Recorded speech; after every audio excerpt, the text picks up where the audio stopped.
All right, I'm gonna go through this really quick. Just a little bit about me. Um, my name is Royce, and I just turned 40 actually this month. So I may not look like it. It's the Asian genes, but it's okay. I am older, so I am 40, and this is my lovely wife, Krista. She's not here at the conference. She's back home.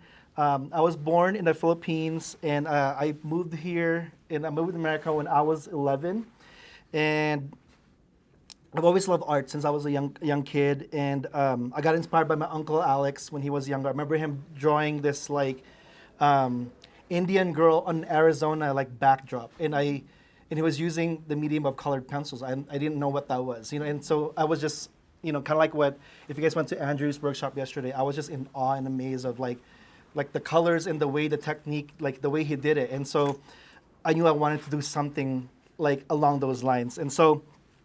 My passion began at a young age, carried it to elementary and high school. I remember when I would be getting sick, kids would ask for toys. I would ask for crayons and coloring books. And so my mom always told me that those are kind of like things that my little quirks when I was younger. I got saved in summer '97 in high school between my freshman and my sophomore year. And I was very influenced by the hip hop culture. I was in the very urban kind of community, so I was into breakdancing and graffiti and like that kind of art form. And a lot of my friends, kind of we're in the same kind of community. And I got saved because this little youth group invited this young break dancers to go to this youth group, and they were having a dance session. So I came, and the rest was history. A little bit about me as far as journey I've done. And stuff. I went to school worship with Scott Cunningham. He was my director. I was his third class. I was in the third class. I've worked for companies like Starbucks, Disney, Stussy, and Target. I've done a little bit of designs for them. And also, if you guys are familiar with the Bible College that was in Marietta in California, I work in the Bible College and the conference center side of things. And currently, I work for a church. My home church now is Reliance, and then I'm also part of a worship team called Revo Collective. And we did Refresh a few years ago. We did worship the regular Refresh conference here, and Jimmy Friends and Let Love Rule is kind of like our current venture. And passion project, me and my wife are kind of releases just kind of apparel and stuff like that. Pretty much kind of enveloping our Filipino culture, but not limited to just Filipinos. Kind of just really passionate about educating people towards that. These are some of the design stuff that I've done in the past, so you guys kind of get an idea. During the pandemic, I was actually able to work on this devotional book. I illustrated this devotional book called Confessions Collection, based out of my friend Haley. She's a musician based out of San Diego, and she did this kind of project where she took artists and poets and stuff, and I was honored to be asked to to illustrate all her songs through the devotional. And just gonna go through this really quick. These are just some stuff in the past. Did stuff for the youth here. This is some stuff I did for the Bible College during their semester themes, and some more our youth group, my church. But anyways, I want to ask you guys this question: what type of creatives do we have here? Just you guys can just shout it out. Are you any of this, or any of that's not named here? Just kind of, I just want to gauge where you guys are at. A lot of them, because a lot of creatives usually wear kind of multiple hats. You're not just a filmmaker or a videographer. Some people are graphic designers and social media people. So it's kind of and what I talk about today is, I want to focus on communication graphics and importance of purposeful design. And I want to call it creative mission control, because if you guys know me, I love Disney, Star Wars, just those things. But Star Wars, I've always been fascinated by space stuff, anything that has to do with like galaxy and the universe. And so I wanna talk about this more in our workshop today. But and I want to talk about a heaven to earth tether. So if you guys are familiar, I'll talk about it in a little bit. An astronaut is tethered to a space shuttle when it's exploring the vast space. And just kind of like us creatives, I want to kind of talk about that in in kind of relation to us as creators and makers and and the current theme that's been going on with like us being kind of tethered to the Lord and how it should all go back to the one that obviously created things, right? So God is our only creator, and He is the only creator. And there's a Latin word called ex nihilo, meaning that God alone has made something out of nothing. And I think of like as creatives, nothing's really new under the sun, right? But God is always making new things, and I feel like as creators, as creatives, we are able to reimagine, things that have inspired us, whether it's like, inspired by like classic artists like Van Gogh and like all that stuff, or like, inspired by, urban artists like Basquiat and like, Keith Haring and all that stuff, and even more, modern artists to name a few, but in everything anyone has ever created is derived from raw materials that God has made. And so when we imagine something, you kind of almost deconstruct, like, how do I make something that's already made, and so how do I even like interpret something that's already made? And I love that. I'm into like, I don't know if you guys are like me, I love collaborations with artists because you get to see how different artists come together and put both kind of like element of design into a piece, and you're like, wow, I didn't realize that Nike can do something with like, I don't know, Walmart or something, but it's probably won't happen. But but it's like it still has both flavors in a thing, and they can compromise and work together. But and in our sense of like us creating, it's kind of like like God, like we really collaborate with the Lord, and I think who was it? What thing was Scott, or maybe it was Scott or Paul? But when you make art, like it should be purposeful. It should be something that is not just for art's sake. There should be more meaning behind it. I mean, you don't have to be like, oh my gosh, this is the art I made and this and that. But you have to be able to explain why you made something, and the truth and the purpose behind it. And so. But I love that everything goes back to God, because God is the OG, right? He's the original gangster. He made everything, And so, talking about the heaven to earth tether. So space tethers are these long cables that can be used for propulsion, momentum exchange, stabilization, and attitude control, or maintaining the relative positions of the components of a large dispersed satellite spacecraft sensor system. So depending on the mission, objectives, and altitude, space flight using the form of spacecraft propulsion is theorized to be significantly less expensive than space flight using rocket engines. So safety tethers, like the one you see here with the arrows, they hook an astronaut, or a spacewalker to his like gear, and then one to the spaceship. So kind of like if you guys ever seen that movie Gravity with I think Sandra Bullock, right? That just all that what I don't want to do happened to me, like if you're ever in space, right? To float in vast space. And I think in creating art, that's what we don't want to do. It's just to float as an artist, to just make something, and I'm just with no means. And so I think the heaven to earth tether is a good reminder for us that, hey, like I'm here on earth, but there is a heavenly tether for me to be grounded in what I make, and that when people see things I make, whether it's as simple as like a youth flyer, or as big as like a Christmas campaign or Easter campaign, that people should see a glimpse of like of God in the things you make, or it should provoke a thought on someone's mind. So creation is an act of God alone, by which for His own glory He brings into existence everything in the universe, things that had no existence prior to His creative word. So these are some verses. You guys can screenshot it, look it up. And God's creation motivates worship. These are just some examples of verses that, that motivates us, as creators to go back to like, why we make in the first place, and that goes back to the worship of God. So these are just some verses that you guys can look into, and really just showcases like how God is worshipped through creation, and whether someone, a vessel of a person or a thing that's made. And so in Revelation 4:11 it says, "Worthy are you, O Lord and God, to receive glory and honor and power, for you created all things, and by your will they existed and were created."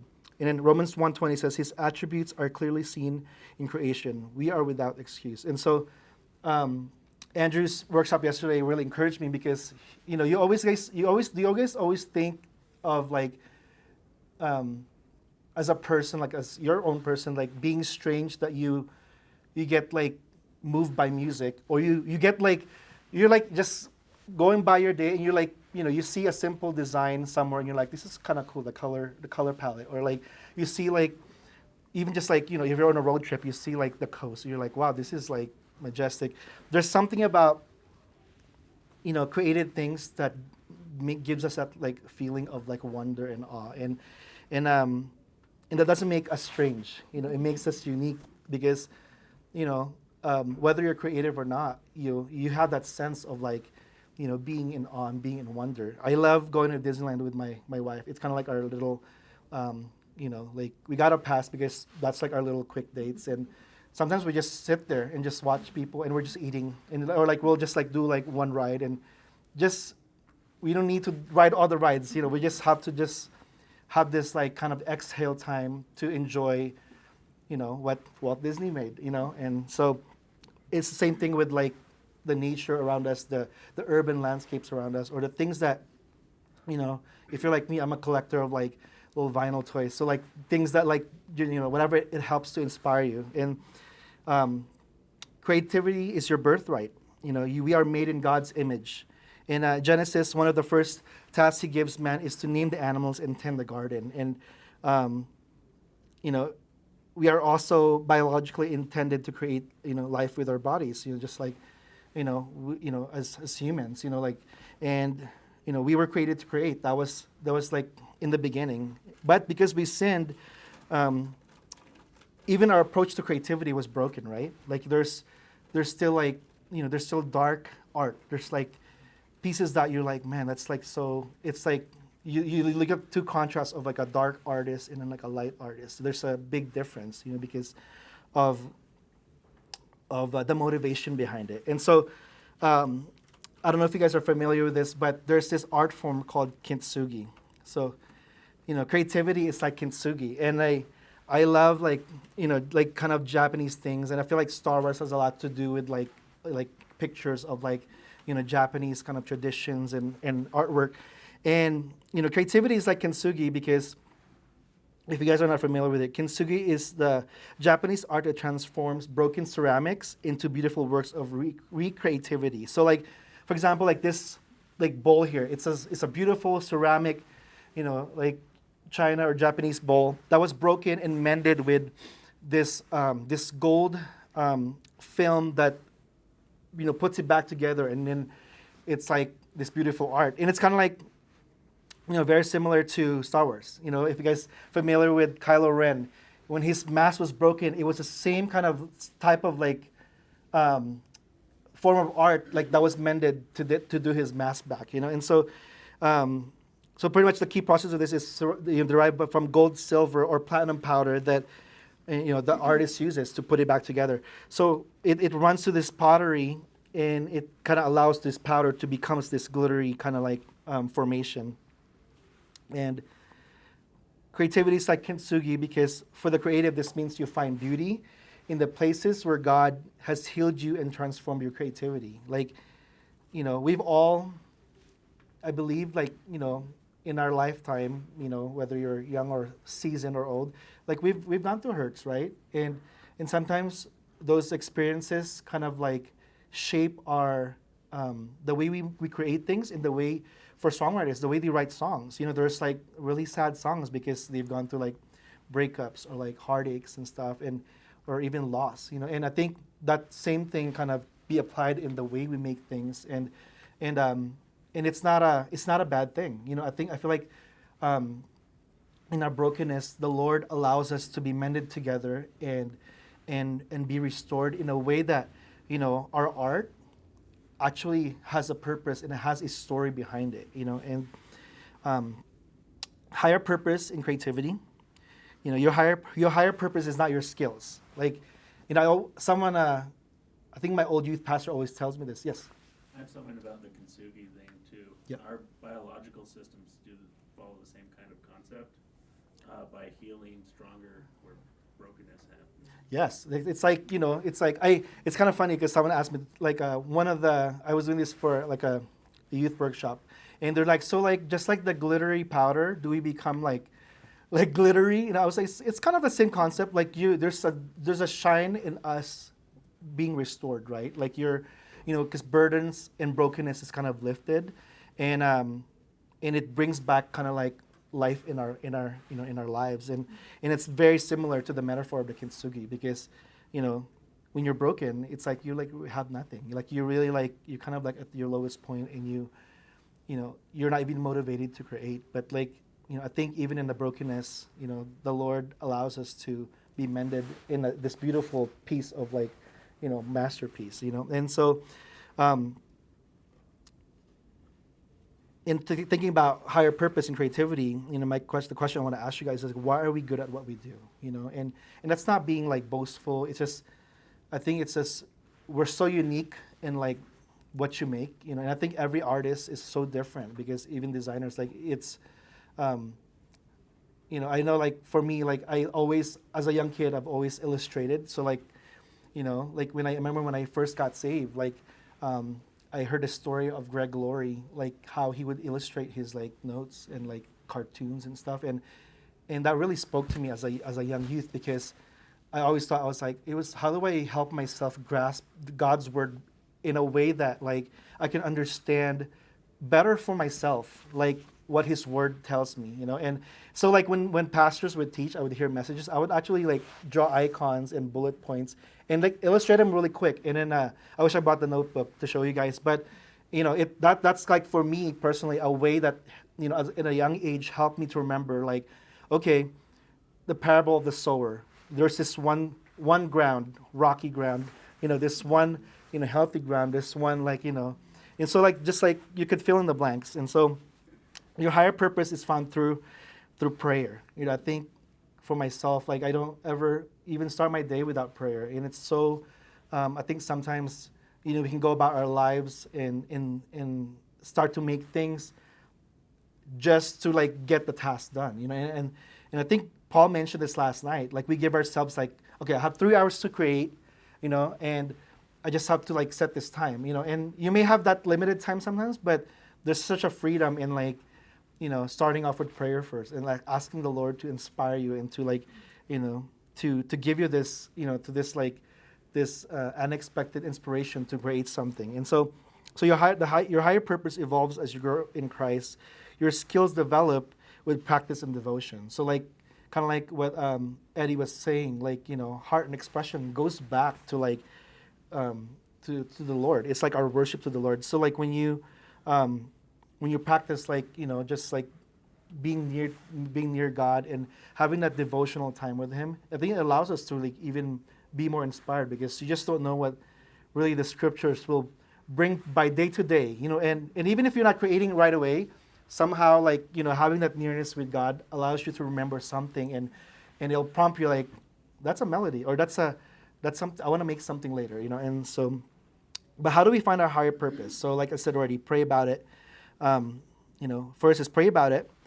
It's what's God calling you to do this season, and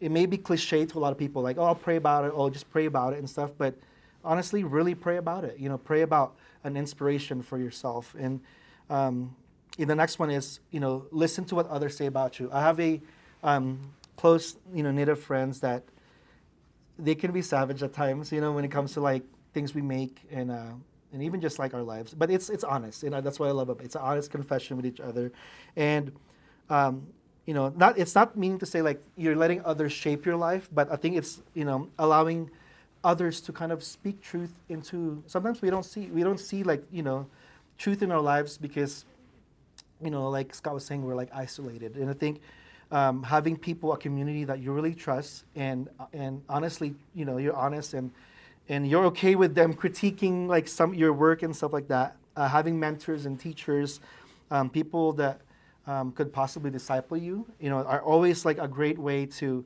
to glean from others. I always tell like kind of like our youth kids. I was like, never, we are a work in progress, and never stop learning and growing, because I feel like the moment you think like you made it, trust me, you'll be humbled, and also like you just I think it keeps us grounded to have humility, and to have that honest kind of like community to pour into you. And so, while they might not hit it on the head sometimes, they can get close, on the encouragement and honest feedback. We sometimes people ask me like, what about people that are like, they just seem so harsh when it comes to like, stuff that you make.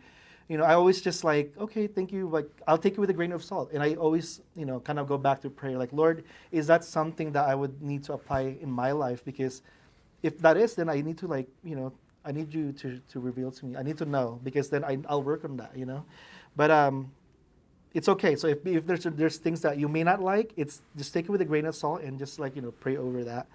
The next point was understand your skills. So while skills don't equate to a higher purpose, they can help us recognize the broad view of a higher purpose. And so like understanding what we can do, it helps be part of like, especially if you have a team, or even a smaller team, like where there's only like a few of you like wearing multiple hats.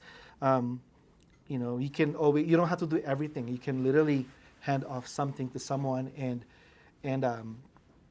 even in that, it's like, understanding your skills allow people that maybe are looking into something that you're doing in their vocation, that you can actually like help them propel to like do the same thing. Like, don't just hog all the gifts, but really like share it. And the next point is, don't confuse what your job is with your purpose. And I think a lot of times, I've actually had honest conversations about this with friends from like the past, and how like it's different when you work in a church setting, or when you're a volunteer in a church setting. It can get really like, especially when money is involved. Sometimes the motivation can kind of like propel, your motivation, right? And so, and some people, like, it just becomes kind of like a job to them, where like you forget that, like, working for the church, it's working with God's people and for God's people. And so I think another marker of finding your sometimes it's okay to embrace the season that you're in, and look at the outlets to express your higher purpose in that. Like, really reevaluate, like, Lord, am I doing this just to pay the bills? Am I doing this so that I can like get my twice a month paycheck or something? But really reevaluate that in your life, like, am I doing really this for you and for God's people? And obviously there's like the boundaries between being a volunteer and being a staff in a church. And I came from a smaller church, and I'm blessed to be in a church where they're able to pay me for like what I love to do, right? But when I first got saved, I came from a church that really didn't have a lot of means of resources. And so, but I know that like I wanted to still be able to help out, and help build a website, help make beautiful graphics and stuff. And so and the Lord knows your heart. The Lord sees all those things, and I believe that your experience in life allows us to to propel us to like the next seasons of our life, when God, maybe later in life is able to like put you in a spot where like, okay, I think you're ready to maybe get paid for something you love to do creative wise, So the next one is see the change and be the change. So finding our higher purpose is finding what problem frustrates you and digging into the core of that problem to determine how you can solve it. So as a communicators and designers, that's our job. Like our job is, how can we better communicate design, to the masses? Because I'm going to use this example of someone I discipled, specifically in design, and he was a Gen Zer. So He's gonna be nameless, but he's a Gen Zer, and he's just so passionate. I see his zeal for like art, like creating things, and I remember myself being like him, like when I first started, and discovering new things, and like just even like finding the trends and what's in, and so I asked him, it's like, why did you make this artwork, for this youth camp and stuff? He's like, I just like the way the aesthetic looks, and it's like, so that's it, like this aesthetic, and we're like, yeah, it's cool, like, right, like I think people, well, if I'm thinking about it in a parental perspective, I'm not a parent, but I work with a lot of parents because of youth ministry, and they're the ones who pay for camp, right? Parents pay for camp, and so if a parent see this flyer, what would like represent this to them? Like, why would they send their kids to camp when they see this graphic? And so it's like he kind of was like, stumbled a little bit, and I was like, and that's where you have to really think about when you do a branding campaign for like a camp or an event. Really think deeper. How is this going to be just an artwork, or is this going to be something that will propel change or restore hearts for them to send their kids to an event? And so, and I'm thinking about in 2020.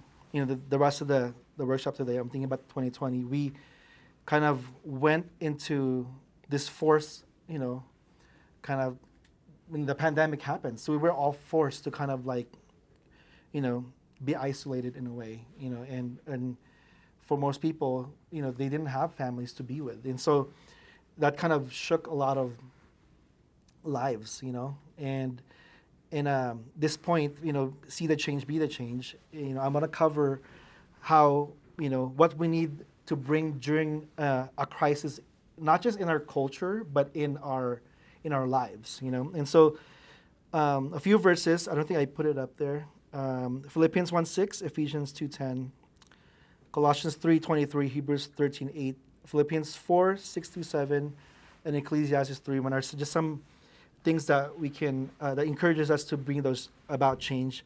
And in a season of disruption, we can feel things that are out of control, right? It's hard to, especially during that time, it's like, we can't go to a store, or like, you can fill in the blanks. Like, I don't like wearing masks or something, like, but there's so many things that happened during that time. And I feel like, we're 3 years in, out of like, being in the pandemic. And I think people are still, still coming out of that state of like, of lives in mind, like, just from being isolated. And so what are the roles that we play during times of like pandemic and like social injustice and all these things that have happened, in our culture this last 3 years? And number one is we are hope dealers.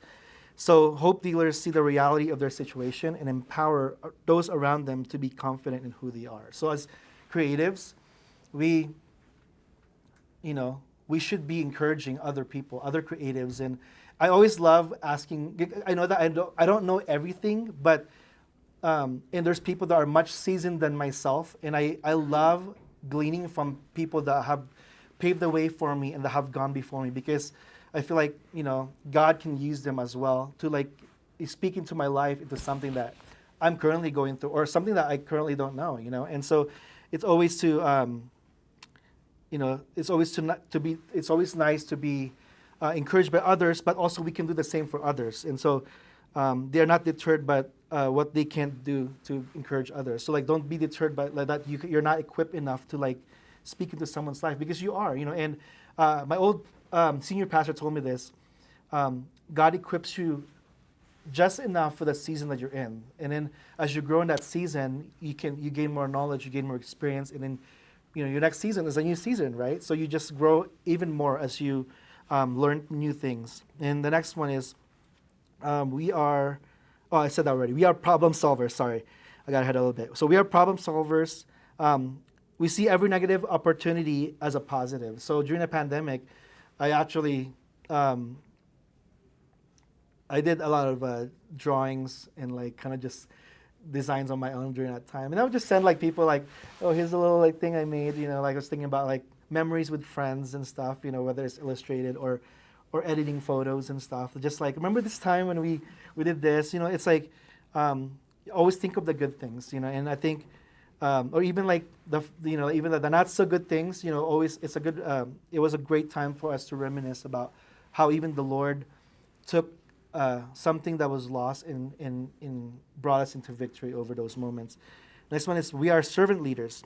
Servant leaders look for chances to serve. And so, servant leaders use the time, influence, and resources to meet the needs of those around them. And so, in a voluntary position, it's easy to just like, always, volunteer,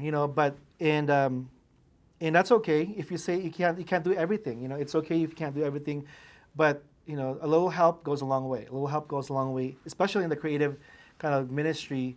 I remember when I first started working at my current job. Now we don't really have a team, and so when we built sets for like Easter and Christmas, I always was like, okay, I'm not a carpenter. Who's gonna build these things? And I'm not great at measuring bigger things. Like scaling things like in that way, and it was neat to like how the Lord, brought these servants to like, I'm a carpenter. I can help build that thing. Or like even for VBS, when we do sets and stuff, there's always people that are, that are much more skilled, that are willing to help us and serve in that capacity. So where do we go from here? Like I said, in 2020, we have been forced into a time of isolation. It was really bad for a lot of people, but there are many benefits to being isolated. There's many benefits. These are just some examples, kind of like Abraham when he moved to Canaan, Moses in the burning bush, John the Baptist in the wilderness, Jesus in the wilderness, Jesus in the garden, Paul on the road to Damascus. Just some examples, kind of like what Scott Cunningham was saying yesterday. There's a hazardous place for us being isolated, but there's also a benefit to having that solitude space with the Lord. And I believe that in those spaces of solitude, the Lord speaks to us in a deeper way, that like, because it's such a tunnel vision. It's just us and the Lord, and like, Lord, and at times it may be uncomfortable, but it's essential. Like, it's essential and it's needed, and it's important to have that space where we really just listen to the Lord and allow Him to like speak to us. And I believe those moments too of isolation allows us to propel us to coming out of isolation into the next season that we're in. And so there are benefits of being isolated and coming out of isolation. And Nick Goodner says, creativity only matters if it leads to something more. And I love that, because like I said earlier, there should be a purpose behind something we create. And sometimes I don't even realize the effects of like what I create in the masses. Like, someone will just come up to me, I remember your theme from like that one youth camp or that one young adults event that you did, and I was like, I don't even remember that one. And but somehow it ministered to that person or this person, and for you, like, we're the worst critics, right? We were just like, I made that in like 30 minutes, and I didn't think it was the best artwork I've done, but for some reason the Lord still uses it. He redeems those things. I believe, I wasn't there yesterday, but I heard story with Brenton Brown, how he wrote Lord Reign in Me, right? And he was just like, oh, it's just like a song that like, he wrote and stuff. And the Lord used that, later on in his life. And I believe that's the same thing for us as artists, as we make, designs. Sometimes you have many projects and, that things seems like they just get lost in the mix, right? Like, this is just a small youth event, but you don't know the volume that this design you made for this youth event will, how it will impact and change someone's life. So, Makoto Fujimura, he's the author. I suggest you guys read this book, Of Art and Faith. It's a theology of making. And he says, I consider what I do to be prayer and theological work as much as aesthetic work, so I've always felt the presence of God in my studio. In the presence of making, it becomes essential conversation for us to find our thriving. What does it mean to be a human being today, let alone a Christian? The arts fundamentally can bring us to a deeper conversation. We are not going back to pre-pandemic normal.